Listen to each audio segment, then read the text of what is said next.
Jelang 30 hari menuju pemilu, peta koalisi hingga dukungan di Pilpres 2024 semakin dinamis. Bagaimana tidak, wacana dua putaran mencuat setelah adanya sinyal kedekatan komunikasi antara kubu Capres nomor urut 1 Anies Baswedan dengan Capres nomor urut 3 Ganjar Pranowo.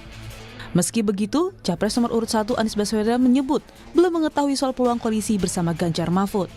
Saat ini pihaknya fokus untuk Pilpres 14 Februari mendatang dan belum memikirkan soal putaran kedua. Kami melakukan acara desak, diskusi terbuka, kemudian yang lain ikut alhamdulillah. Kemudian berdialog dengan masyarakat lewat TikTok, yang lain ikut alhamdulillah. Kami dari awal mengusung gagasan perubahan, sekarang ada yang menggagas perubahan juga, alhamdulillah. Gitu. Nggak tahu kita. Sementara calon presiden nomor urut 3 Ganjar Pranowo mengungkapkan memang belum ada rencana koalisi karena hal ini masih dikomunikasikan.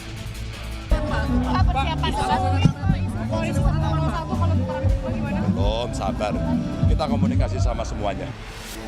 Tim kampanye nasional Prabowo Gibran mengaku tidak memusingkan rencana koalisi antar pasangan calon nomor urut 1 dan 3 dalam kontestasi Pilpres kali ini. Keinginan koalisi antar paslon itu adalah sebatas keinginan para elit partai pendukung, bukan datang dari akar rumput masyarakat pendukung. Yaitu bagian dari hak mereka dan sah-sah saja dalam Pilpres ini, tapi kami yakin bahwa manuver para elit politik ini tidak selalu mencerminkan apa yang menjadi pilihan atau aspirasi masyarakat pada umumnya. Jadi meskipun mungkin di elit membangun komunikasi, membangun kerjasama untuk menghadapi Pak Prabowo yakin dukungan dari arus bawah akan semakin kuat terlihat dari perkembangan akhir-akhir ini. Pengamat politik Ahmad Khairul Umam menyebut ada titik temu antara kubu Anies dan Ganjar karena merasa memiliki pesaing bersama.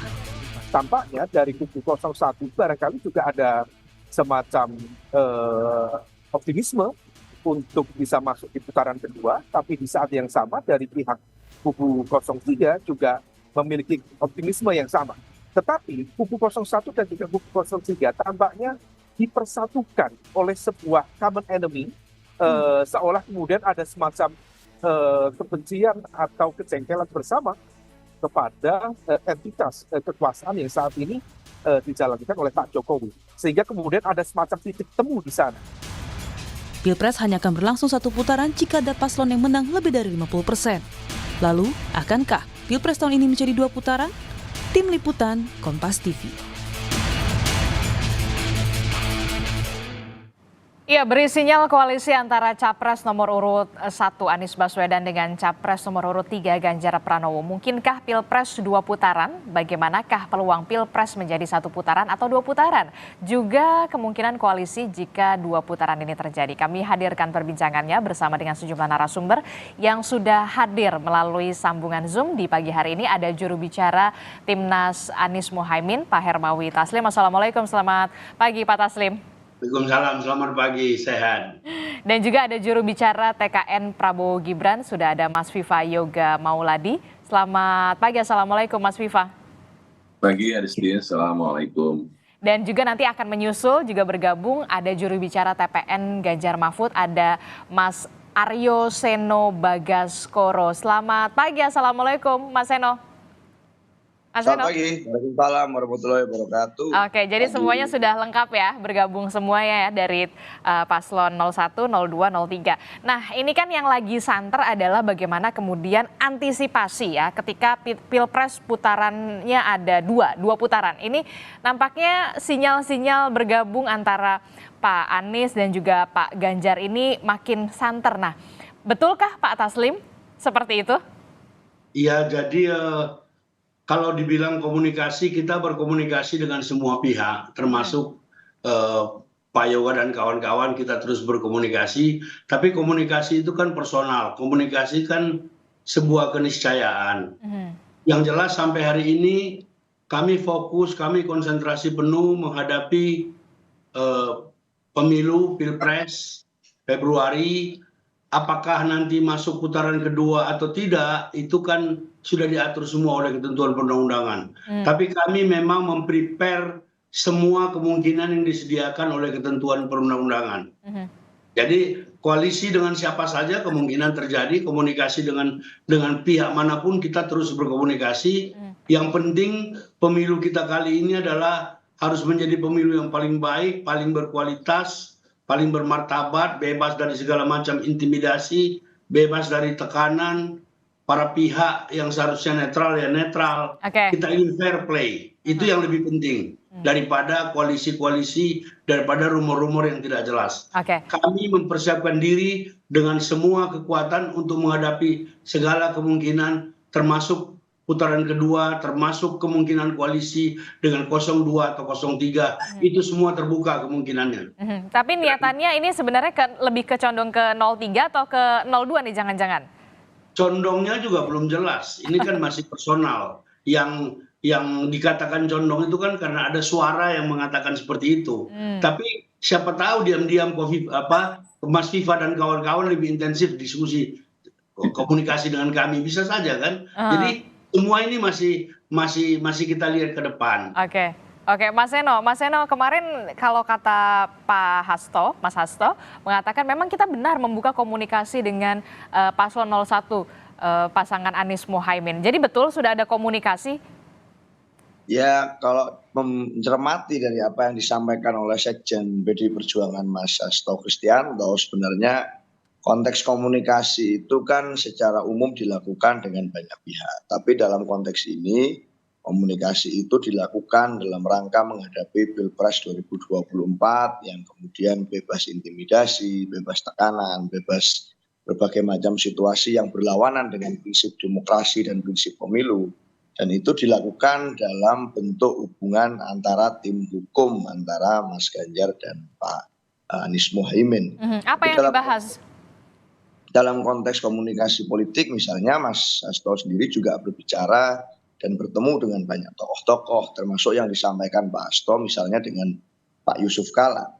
Tapi kalau dalam situasi sebagai sahabat misalnya, saya membaca dari berita Pak Anies Baswedan sendiri kan juga WA-WAan dengan Mas Ganjar juga. Artinya sebagai sahabat dari lama beliau berdua juga katanya adalah teman dan sahabat dari zaman Universitas Gadjah Mada. Nah, dalam prinsip ini artinya sebenarnya seluruh paslon, apalagi dalam konteks pasangan 01 dan 03, sebenarnya kan punya prinsip yang sama dalam hal bahwa pemerintahan ini dalam menyelenggarakan pemilu harus demokratis, harus tidak boleh berpihak, harus penuh dengan netralitas dan lain sebagainya. Tapi kalau kami Mbak, fokus kami hari ini memang adalah pada yang utama adalah menjaga prinsip-prinsip demokrasi terlaksana dengan baik.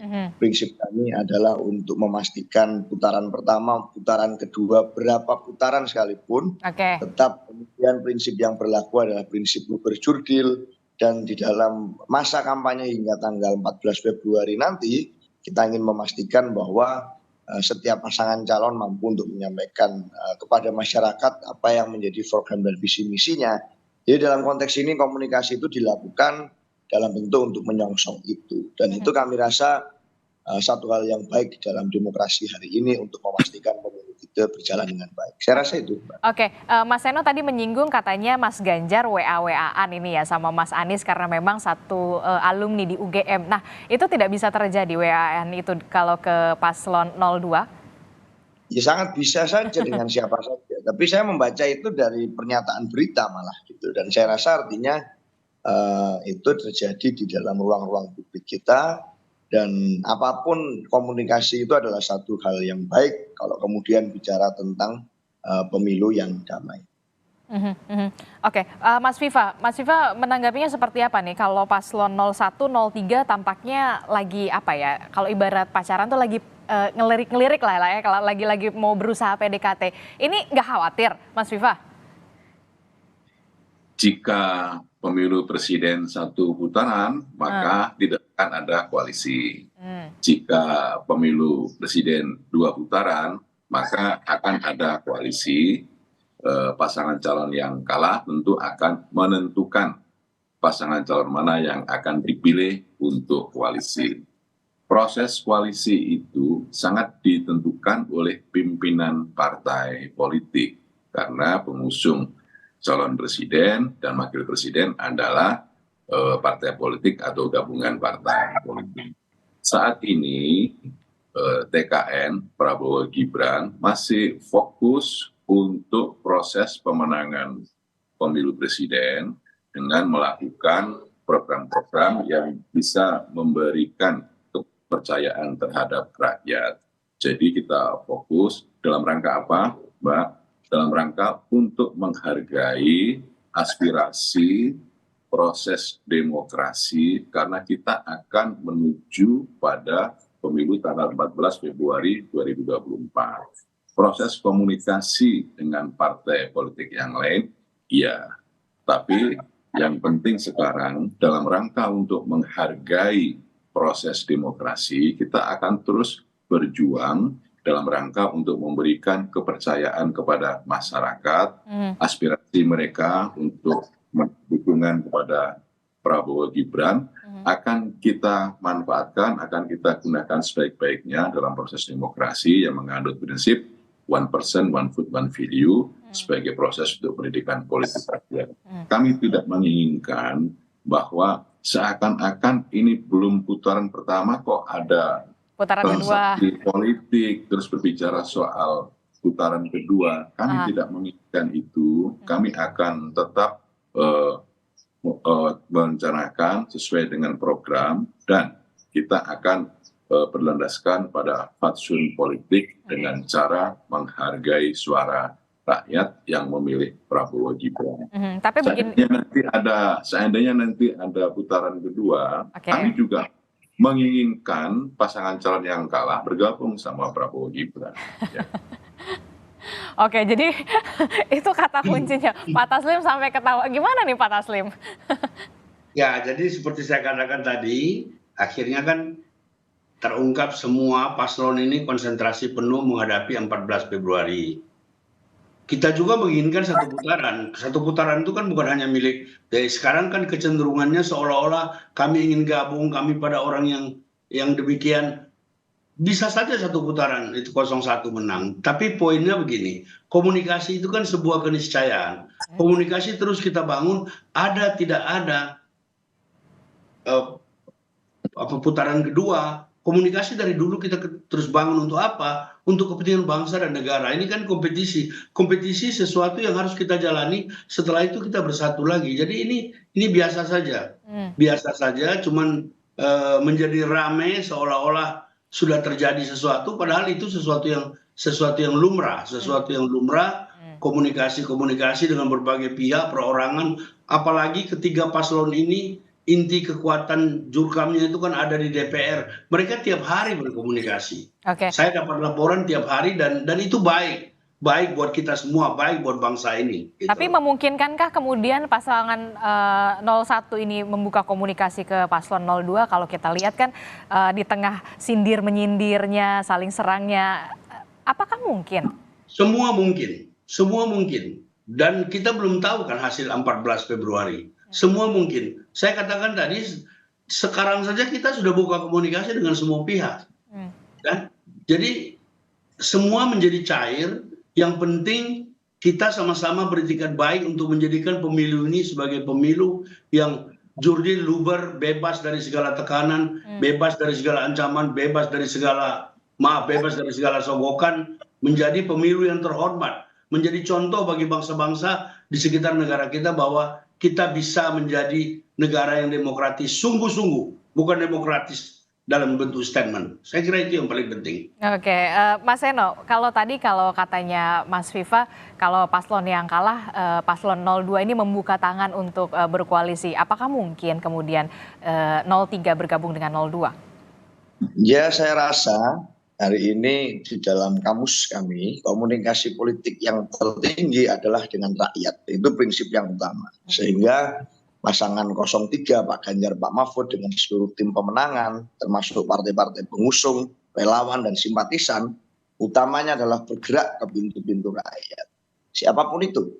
Bahkan kalau tadi Mbak menyebutkan tentang sekjen PDI Perjuangan atau seluruh sekjen partai pengusung, ini ikut juga dalam gerakan yang namanya canvassing day, gerakan yang namanya gerakan door to door, berangkat ke pintu-pintu rakyat untuk membicarakan tentang program-program Pak Ganjar, KTP Sakti dan lain sebagainya. Dan hari ini luar biasa sekali antusiasme di kalangan masyarakat. Sehingga kami percaya bahwa Pilpres ini masih ada waktu kurang lebih 29 hari dari hari ini. Dan itu waktu yang sangat panjang. Maka kalau kita bicara tentang menang kalah lalu kita membayangkan akan berkoalisi, mungkin itu nanti. Konteks komunikasi kemarin pun adalah konteks komunikasi menghadapi pemilu yang akan terjadi di dalam 29 hari ke depan. Apa yang akan terjadi selama proses itu dan yang sudah terjadi kemarin, ya segala macam peristiwa demokrasi yang kita hadapi dan yang rakyat hadapi di dalam situasi lapangan, itu yang dihadapi. Jadi kita tidak membicarakan tentang koalisi pasca 2 putaran, 1 putaran menang atau kalah, tetapi dalam menghadapi yang hari ini kita hadapi, banyak tantangan yang terjadi, kita tahu di tengah dinamika lapangan. Menghadapi itulah kita melakukan yang namanya pentingnya komunikasi. Saya rasa itu. Tapi kenapa kemudian mencuat 2 putaran? Karena begini, kalau pilpres 1 putaran itu kan syaratnya 50% plus 1 begitu ya. Nah, kita tahu di survei kami, di survei Litbang Kompas ini yang bulan Desember kalau tidak salah, itu paslon 02 itu 39,3% elektabilitasnya. Belum ada yang kemudian bahkan mencapai 40. Dan inilah yang kemudian bisa dikatakan menjadi pilpres 2 putaran kemudian mencuat begitu, Mas Seno. Nah, kalau kemarin Mas Hasto mengatakan tidak pernah sejarahnya PDIP dengan PKS itu berkoalisi begitu di pilpres ya, dalam tanda kutip. Nah, kita tahu pasangan 01 ini kan ada PKS di dalamnya. Ya betul sekali, karena dalam saat bicara tentang pemenangan pilpres, pemenangan pemilu, PDI Perjuangan yang ada hari ini memiliki kader Mas Ganjar, tidak hanya bicara tentang elektoral, tapi juga bicara tentang faktor-faktor lainnya yang ada di situ, platform pemikiran, ideologi, dan lain sebagainya. Tapi kan saat hari ini kita menghadapi situasi intimidasi, ada relawan yang menghadapi itu, ada kemudian dugaan-dugaan di mana di kalangan masyarakat itu yang kemudian menyampaikan aspirasinya, mengalami didatangi intel dan lain sebagainya. Di Jawa Timur berulang kali disebutkan nama Bu Sinta misalnya oleh Mas Ganjar dalam beberapa kali debat. Maka konteksnya adalah hari ini kita ingin untuk mempertahankan blok demokrasi dengan baik. Maka komunikasi politik itu dilakukan atas dasar itu. Sehingga kita tidak bicara sekedar tentang elektoral, apakah persiapan antisipasi 2 putaran. Tapi yang hari ini kita hadapi adalah di putaran pertama ini, pilpres harus demokratis. Pilpres harus bebas dari tekanan, pilpres harus akomodatif terhadap aspirasi masyarakat. Maka yang melakukan tim komunikasi adalah tim hukum yang disampaikan oleh Mas Hasto kemarin. Sehingga yang terjadi adalah bukan hanya seperti itu, tapi para elit pun ya, seperti yang disampaikan Pak Taslim tadi, di DPR pun setiap hari ketemu.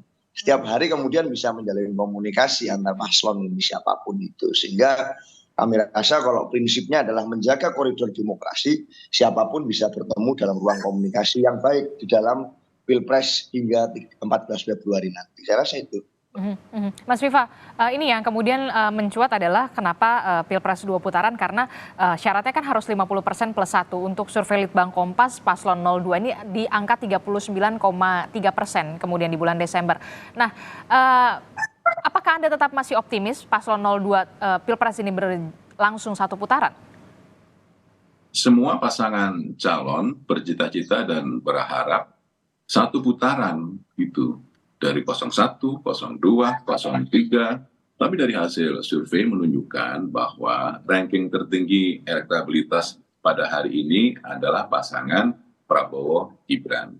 Hari ini Mas Viva, belum minggu depan. Minggu depan bisa bergantian nomor lagu. Ya, makanya hari ini, saya bilang hari ini. Jadi minggu depan masih ada waktu untuk meningkatkan elektabilitas lagi gitu loh. Jadi saya setuju bahwa pemilu ini harus luber, jurdil, aman, nyaman, damai, bebas dari intimidasi, provokasi, menjadikan pemilu ini bagian dari pendidikan politik rakyat yang menyenangkan dan menggembirakan. Jika ada potensi abuse of power, kecurangan, penyimpangan, segera laporkan ke Bawaslu, ke Gakumdu, ada kepolisian, ada kejaksaan di situ, ada netizen yang setiap saat menjadi bagian dari monitoring proses-proses pemilu yang ada saat ini. Saya rasa itu sesuatu yang sangat baik untuk menghadirkan pemilu yang berkualitas dan berintegritas. Ketika ada penyimpangan, ada kecurangan.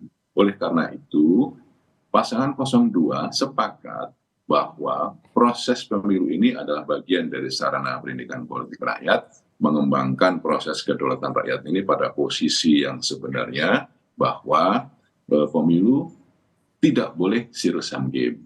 Pemilu tidak boleh menang jadi arang, kalah jadi abu. Proses koalisi seandainya ada putaran kedua, itu pasangan 02 bisa mengakomodasi seluruh pasangan baik dari 01 maupun 03 dalam perspektif ideologi politik, dalam perspektif perkawanan, dalam perspektif pernah berkoalisi pada pilpres sebelumnya. Jadi sangat banyak variasi-variasi yang menunjukkan bahwa pasangan 02 ini adalah bagian yang mampu untuk mengakomodasi jika seandainya terjadi putaran kedua. Tapi ini masih ada sisa waktu. Saya rasa dari pasangan 02, Prabowo Gibran akan memaksimalkan untuk proses peningkatan elektabilitas, dan kita akan fokus untuk bekerja, kita akan fokus untuk dapat mensosialisasikan program-program pasangan calon 02 ini kepada rakyat, agar ada proses pencerahan kepada rakyat bahwa nanti pemilu 14 Februari itu memilih Prabowo Gibran. Oke, Pak Taslim. Ya, kenapa? Kalau tadi kan Pak Taslim bilang hari ini memang Prabowo Gibran 02 surveinya memang paling tinggi begitu ya, bahkan di survei Litbang Kompas 39,3%. Nah ini kan bisa dikatakan ada masih cair semuanya ya. Kalau misalkan syarat satu putaran itu kan pilpresnya harus 50+1, Pak Taslim. Dan ada syarat lain, harus ada 20% di 20 provinsi. Yang tadi saya menyela Mas Viva itu karena tren survei kita terus menaik. Jadi ini masih ada waktu 4 minggu yang belum tentu bisa saja satu yang dimaksud dengan satu putaran itu adalah kemenangan kami. Kenapa tidak? Ini bola bundar, ya kan? Jadi tapi yang paling penting adalah bagaimana semua paslon tadi sudah komit mempersiapkan diri menghadapi pemilu yang betul-betul fair, kredibel, tidak hanya di atas statement, tapi dalam perlakuan sehari-hari, karena kami merasakan, sampai sekarang kami merasakan. Nasdem sebagai yang pertama mendeklarasikan Anies 1 tahun yang lalu itu kita sudah menghadapi semua dari Aceh sampai Papua, tapi kita tidak mau menangisi ini. Kita hadapi, kita anggap ini sebagai bagian dari vitamin. Proses pendidikan politik rakyat yang baik harus terus dilakukan. Kita mesti meninggalkan legacy yang baik bahwa pemilu 2024 ini akan diingat oleh generasi sebagai pemilu yang paling berkualitas, yang paling bermutu. Oleh karena itu, independensi, netralitas pihak-pihak yang seharusnya netral itu juga jauh lebih penting. Kita ingat misalnya beberapa bulan yang lalu Presiden mengundang makan siang 3 capres, mengatakan saya akan netral. Tapi faktanya sekarang kan Bapak Presiden selalu bereaksi kalau ada paslon tertentu yang kita kritisi. Nah, yang seperti ini masih ada waktu untuk kita perbaiki. Bukan cuma presidennya, tapi yang lain-lain juga sampai ke bawah. Itu yang poin saya yang disebut dengan pemilu yang berkualitas, yang disebut oleh Mas Viva tadi, pemilu yang berintegritas, yang disebut Mas Seno pemilu yang bermartabat. Kita mengarah ke sana saja sekarang untuk 14 Februari. Setelah 14 Februari nanti kita lihat apa yang terjadi. Ini proses masih banyak. Masih ada pintu putaran kedua, masih ada MK, masih banyak kemungkinan yang akan terjadi. Saya kira demikian. Jadi maksud Anda menyinggung soal pertemuan Pak Presiden dengan Ketua Umum Partai Politik pendukung Paslon 02 yang sebelum debat itu ya, Mas Viva? Saya menyinggung semuanya fakta yang terjadi. Saya mulai dengan ya, memang faktanya memang terjadi. Ya. Oke, Mas Viva. Ya, silakan saja menafsirkan bahwa itu pertemuan makan pagi, makan siang, makan malam, karena Pak Presiden bertemu dengan menteri yang juga pimpinan partai politik. Kalau kemudian ada kekhawatiran akan terjadi penyimpangan kekuasaan, kemudian negara tidak netral, kemudian ada intimidasi, silakan saja dilaporkan sesuai dengan koridor hukum. Ada Bawaslu, ada Pemilu. Kalau kemudian itu menjadi proses dan komitmen di dalam menghadirkan pemilu yang berkualitas dan berintegritas dari seluruh pasangan calon, saya rasa itu akan sangat baik dalam proses pendidikan politik rakyat. Tidak boleh kemudian kita melakukan persepsi, praduga yang tidak ada buktinya di lapangan. Kalau kemudian di lapangan ada hal-hal yang menyimpang, curang, segera laporkan ke Bawaslu. Karena TKN Prabowo Gibran juga berkomitmen tidak boleh ada intimidasi, pemerintah harus netral, negara harus netral, dan menghadirkan pemilu ini betul-betul sebagai proses demokrasi yang menggembirakan, menyenangkan, dan tidak boleh marah-marah, tidak boleh saling menegasi satu dengan yang lainnya. Oke, Mas Seno, udah senyum-senyum kayaknya menanggapi ini. Betulkah Anda sepaham dengan Pak Taslim? Ya, saya rasa kan kalau bicara tentang apa yang terjadi kemarin, itu ya menjadi satu gambaran yang bisa muncul di masyarakat. Maka tidak bisa kita membatasi persepsi masyarakat tentang apa yang terjadi. Karena pertemuan Presiden dengan Pak Prabowo misalnya itu terjadi beberapa saat menjelang debat ketiga kemarin. Dan kemudian setelah debat juga Presiden menyampaikan tanggapannya tentang situasi debat dan format debat. Jadi kalau ada tafsir dan pendapat dari masyarakat ya susah juga kita mau menghalang-halangi kalau ada interpretasi yang berkembang. Tapi pada prinsipnya sebenarnya adalah yang penting pemilu masih ada waktu cukup panjang dan hari ini menjadi penting bagi setiap siapapun calon pemimpin sebenarnya adalah yang utama membangun komunikasi dengan rakyat. Itu saja. Dan debat juga masih ada 2 kali yang akan terjadi. Kalau merujuk dari data survei misalnya Kompas salah satunya kemarin bahwa undecided voters masih sangat tinggi dan kemudian masih ada banyak waktu untuk masyarakat menentukan pilihan. Debat juga akan menjadi salah satu cara bagi masyarakat untuk bisa melihat calon pemimpin dan visi misi serta gagasannya.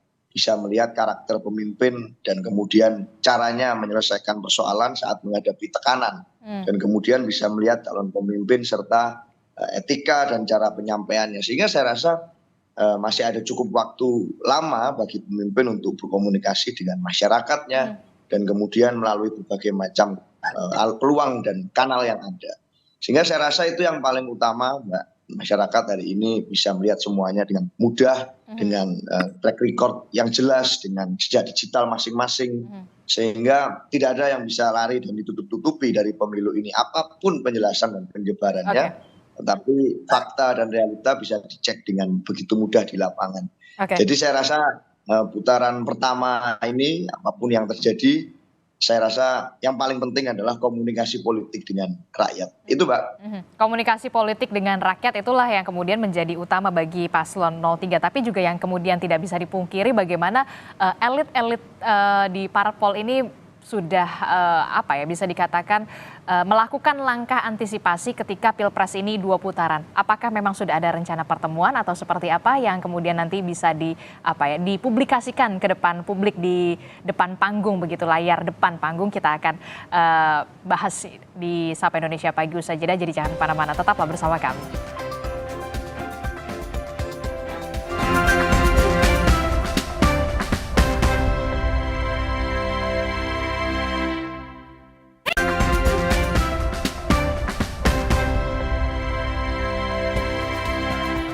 Terima kasih Anda masih bersama kami di Sapa Indonesia Pagi. Saudara, masih ada Pak Taslim, kemudian ada Mas Viva dan juga Mas Seno Bagaskoro di saluran sambungan Zoom. Kita masih membahas.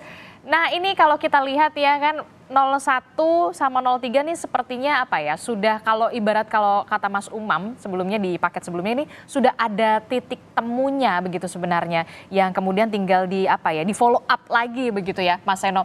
Nah, ini kenapa ya kalau sama 02 kayaknya belum ada tanda-tanda itu, Mas Seno?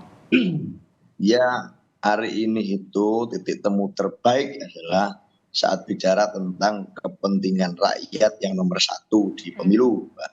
Jadi apa itu kepentingan masyarakat? Ingin melihat pemilu yang demokratis, pemilu tanpa intimidasi, pemilu yang beretika, pemilu yang dapat mengedepankan keadaban. Dan itulah sebenarnya prioritas utama dari pasangan Ganjar Mahfud dan seluruh tim pemenangan. Maka komunikasi dilakukan dengan banyak pihak dalam rangka menjaga itu. Elit politiknya melakukan itu. Tapi yang paling utama sekali lagi semata-mata untuk kepentingan masyarakat yang ingin agar haknya, hak konstitusionalnya dalam menjalankan pemilu yang luber, jurdil dan baik itu terjadi. Jadi saya rasa titik temu terbaik dengan siapapun ada di titik itu.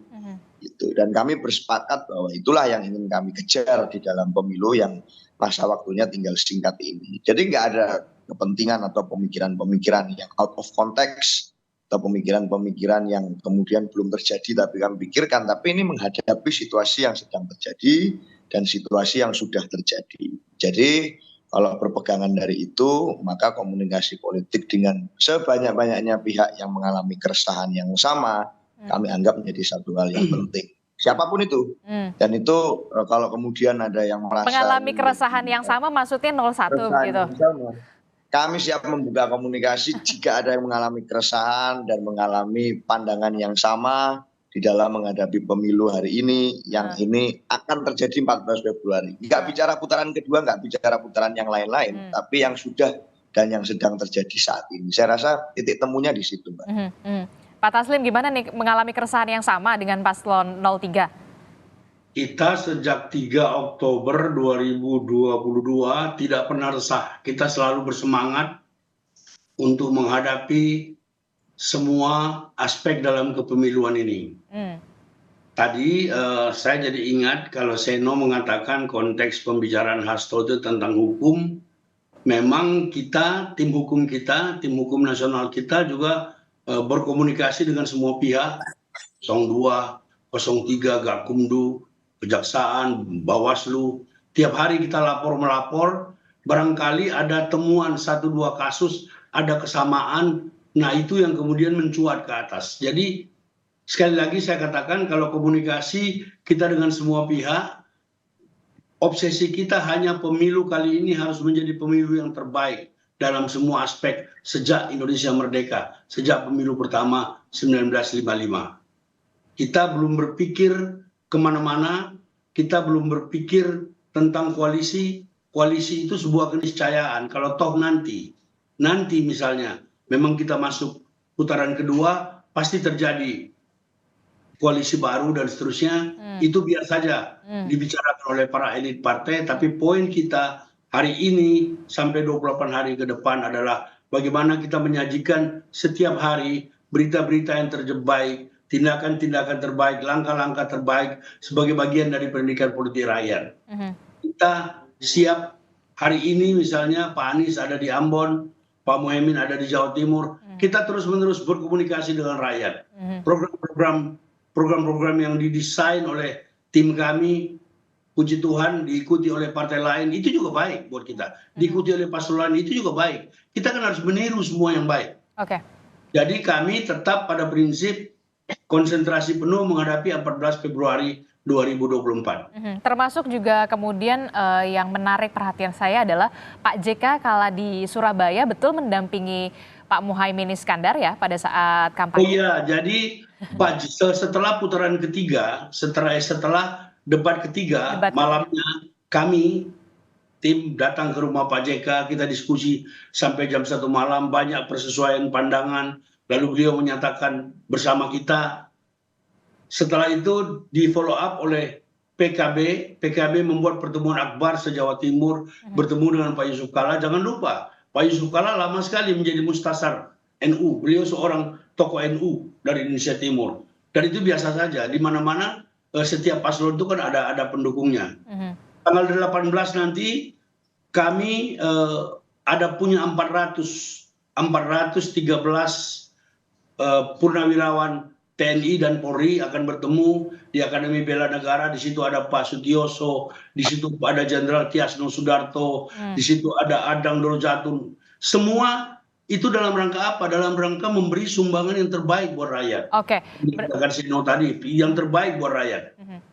Berarti bisa dikatakan Pak JK sampai turun gunung gitu ya, rela untuk Timnas Amin. Sudah masukkah ke Timnas Amin?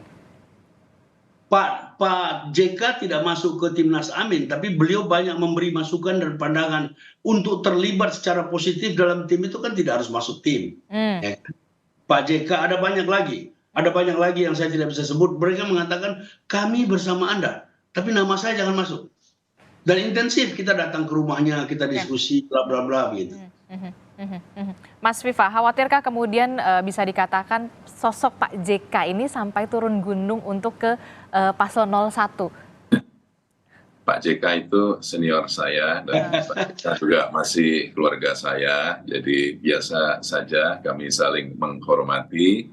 Yang penting sekarang dari sisi hasil-hasil lembaga survei menunjukkan bahwa rakyat masih membutuhkan Pak Prabowo Gibran untuk ke depan, dan kita terus untuk melakukan sosialisasi, komunikasi dengan rakyat. Yang terbaik bagi rakyatlah yang utama bagi Prabowo Gibran melalui 8 visi, 17 program prioritas dan 8 program yang dipercepat itu. Kita akan sosialisasikan terus visi misi program Pak Prabowo Gibran, dan kita ingin memberikan pencerahan kepada masyarakat bahwa suasana perkembangan global ini membutuhkan sosok pemimpin yang begitu kuat karakternya dan memiliki visi, dan itu akan menjadi hal yang baik. Pertanggungjawaban dari kampanye, janji-janji kampanye nanti itu harus direalisasikan sebagai pertanggungjawaban politik dan pertanggungjawaban sejarah. Dan kami ingin agar proses pemilu ini, selalu saya ulangi, dapat berkualitas dan berintegritas, menjaga seluruh fatsun politik agar tidak menyebar hoax, tidak menyebar fitnah dan kebencian, sehingga polusi tidak ada, menjadikan langit ini biru, ya, air laut juga menjadi biru, sehingga semuanya sehat karena politik. Berarti tidak terlalu khawatir begitu ya? Kalau Mas Seno? Iya, hari ini banyak tokoh-tokoh bangsa yang terus berkomunikasi secara intens dengan Pak Ganjar dan Pak Mahfud. Jadi saya rasa kami mendengarkan nasihat dari berbagai macam perspektif guru-guru bangsa yang ikut serta menjaga demokrasi dan pilar-pilarnya di negeri ini. Banyak nasihat-nasihat penting yang tentu kami dengarkan. Jadi saya rasa di belakang Pak Ganjar pun dan Pak Mahfud juga ada banyak tokoh-tokoh yang hari ini berjuang. Dalam konteks di Jawa Timur misalnya, yang tadi sempat disinggung, Pak JK ke Jawa Timur, ada kemudian Yeni Wahid yang punya jaringan cultural NU Nahdliyin yang sekarang sedang berjuang bersama. Ada juga Bu Risma yang pernah lama di Surabaya yang bisa banyak memberikan masukan kepada kami meskipun tidak tergabung dalam tim pemenangan nasional. Jadi banyak juga tokoh-tokoh yang kemudian memberikan kita gambaran-gambaran tentang situasi yang harus kita hadapi dan bagaimana kemudian cara yang paling terhormat dalam menyikapi sikap-sikap itu. Dari purnawirawan ada setidaknya 19 jenderal, ada Pak Goris Mere, ada Pak Gatot Edi, ada kemudian Pak Agus Setiaji yang pernah jadi Sekjen Kemenhan di bawah asuhan Pak Prabowo. Jadi para purnawirawan militer, para perwira yang kemudian memberikan masukan, salah satunya untuk Mas Ganjar dalam debat tentang pertahanan kemarin. Jadi tokoh-tokoh ini juga saya rasa tokoh-tokoh yang kredibel, yang kemudian banyak bertemu dengan masyarakat, yang bisa memberikan banyak perspektif untuk Mas Ganjar dan Pak Mahfud. Jadi saya rasa dalam pemilu kali ini kita juga banyak mendengarkan dari banyak tokoh selain dari masyarakat, yang kami mengedepankan apa yang menjadi hati nurani dan perhatian masyarakat.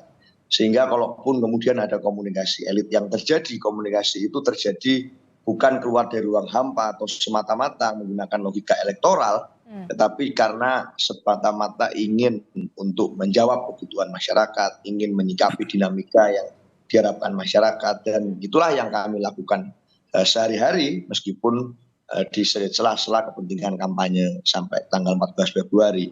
Jadi tetap prinsipnya seperti itu, Mbak, tidak berubah. Bagi kami komunikasi politik tertinggi adalah dengan rakyat, dengan masyarakat, dan para tokoh-tokoh yang hadir mendukung itu. Saya rasa itu. Oke, kalau ada yang mengatakan begini, komunikasi elit ini baru akan kemudian diperlihatkan, dipublikasikan adalah biasanya ini kan 14 Februari sore. Biasanya ketika kita sudah mengetahui 01 angkanya sekian, 02 sekian, 03 sekian, barulah kemudian komunikasi elit itu mulai terbangun. Jawaban Anda, Pak Taslim, soal ini? Ya, dengan kecepatan teknologi sekarang memang kita perkirakan sore sudah kelihatan peta tentang siapa pemenang Pilpres putaran pertama. Kalau komunikasi akan terus terjalin, saya juga menduga setelah peta itu terbentuk, komunikasi akan semakin intens. Siapa dengan siapa itu nanti kita lihat petanya. Tapi yang lebih penting lagi menurut saya, kita memanfaatkan sisa waktu yang ada untuk sebaik-baiknya berbuat untuk kepentingan rakyat, memberi contoh satu kata dan perbuatan itu terminologi yang paling penting sekarang. Bukan buah semangka berdaun sirih. Aku begini, engkau begitu, sama saja. Jadi ya, Mas Viva, Seno, kita sama-sama mendorong kawan-kawan untuk berbuat yang lebih baik, berbuat baik sungguh-sungguh buat rakyat. Saya dari Papua, orang begitu mengharapkan dari pemilu ini lahir sebuah kepemimpinan yang sungguh-sungguh legitimate. Kalau nanti setelah pemilu kita mesti rame lagi karena prosesnya tidak baik, kasihan rakyat. Kasihan. Kita ini elit ya happy-happy aja. Rakyat itu yang kasihan. Mereka begitu berharap ada sesuatu yang baru dari Republik ini setelah 14 Februari. Saya kira itu aja omongan saya. Mas Viva. Ya, pemilu ini sebagai sarana kedaulatan rakyat, jadi harus kemudian diatur sesuai dengan konstitusi dan peraturan perundang-undangan. Karena itu adalah bagian penting dalam proses untuk peningkatan pemilu yang berkualitas dan berintegritas, serta membangun pelembagaan demokrasi di Indonesia. Konteks dalam pemilu ini adalah bagaimana calon pemimpin nanti terpilih secara legitimit berdasarkan kepada konstitusi dan undang-undang, serta dapat meningkatkan kualitas kehidupan masyarakat yang lebih makmur dan lebih sejahtera. Proses seleksi kepemimpinan melalui pemilu ini adalah menunjukkan bahwa secara periodik pemilu itu hadir di tengah-tengah kita. Jadi setiap 5 tahun nanti kita akan bertemu pemilu dengan konfigurasi politik yang berbeda-beda. Karena berbeda-beda konfigurasi politiknya, marilah kita jadikan pemilu ini sebagai proses kompetisi persahabatan dalam rangka untuk meningkatkan kualitas demokrasi di Indonesia agar lebih nyaman, aman, damai, dan menggembira. Oke, tapi sepertinya paslon 02 ini yang paling terbuka, tangannya terbuka gitu ya. Kalau misalkan mau injury time di saat-saat injury time di 14 Februari di sore hari itu terbuka ya untuk paslon 01 atau 03 begitu? Ya, jika Pilpres 1 putaran, maka tidak akan ada koalisi. Jika Pilpres 2 putaran, maka kami menginginkan pasangan calon yang tidak lolos pada putaran kedua untuk bergabung bersama kami, berkoalisi bersama kami untuk menata kehidupan bangsa ke depan. Tujuannya apa? Tujuannya agar proses demokrasi semakin bagus, penguatan pelembagaan politik ini akan semakin baik, dan membuat Indonesia ini menjadi rukun, damai, dengan mengakomodasi seluruh kekuatan politik untuk bersama-sama di pemerintahan nantinya. Oke, penawaran sudah sangat terbuka sekali kalau paslon 02. 03, Mas Eno terakhir. Ya, pemilu kan belum terjadi, Mbak. Kita juga nggak ngerti siapa yang akan lolos ke putaran kedua. Atau bahkan sebenarnya hanya ada satu putaran untuk kemenangan Ganjar Mahfud. Kita tidak pernah tahu yang tercatat di Lawi Mahfud. Ini belum terjadi. Dan kalau misalnya 2 putaran, kita juga nggak tahu juga siapa yang gugur. Kan hanya prediksi saja dari hasil survei yang kita baca. Dan trennya pun kita juga mengalami tren positif dari sekian survei. Artinya kita nggak tahu. Gitu. Kalau misalnya nanti koalisinya Om Viva Yoga yang nggak ikut putaran kedua, kan nggak ada yang tahu juga orang Indonesia. Jadi kami rasa ini masih sangat open game gitu loh, Mbak. Dan itu saya rasa yang penting adalah bukan pasca 14 Februari, tapi menuju 14 Februari ini marilah kita jaga bersama-sama. Jangan ada lagi misalnya case atau cerita relawan seperti relawan kami yang dipukuli di Boyolali. Gitu. Jangan lagi ada terjadi misalnya intimidasi pada Bu Sinta, pada relawan-relawan. Itu saja yang kami harapkan dan kami orientasikan. Apa yang terjadi di relawan kami, di masyarakat, itu memang terjadi suatu fakta lapangan bahwa pernah terjadi hal semacam itu, peristiwa semacam itu. Jangan sampai lagi kemudian ada kecolongan-kecolongan yang terjadi misalnya seperti di Taiwan, di mana surat suaranya sudah 30.000 lebih, itu sudah tersebar dan tercoblos, semacam itu. Jangan sampai. Maka kami rasa tujuannya adalah bagaimana sampai 14 Februari pemilu ini memberikan rasa aman dan nyaman kepada rakyat, dan komunikasi kami diarahkan semata-mata untuk menjaga hak konstitusional itu. Karena kita belum tahu dan pemilu belum terjadi di depan mata, meskipun ya bentar lagi ya, tapi kita nggak tahu siapa yang akan masuk ke putaran kedua, siapa yang akan gugur. Semuanya masih sangat mungkin terjadi. Saya rasa itu. Oke, kita akan lihat sebenarnya nanti ya nggak sabar sebenarnya ya. 14 Februari biasanya akan terjadi di sore hari begitu ya. Kita akan melihat bagaimana komunikasi elit yang akan dipublikasikan di depan panggung begitu, di layar depan begitu ya. Tapi yang perlu diingat adalah kemudian pesta demokrasi 5 tahunan ini untuk rakyat dan kemenangannya juga untuk rakyat. Terima kasih Mas Seno, Mas Viva Yoga dan juga Pak Taslim. Terima kasih sudah bergabung bersama kami di Sapa Indonesia Pagi. Selamat pagi. Assalamualaikum. Sehat-sehat selalu.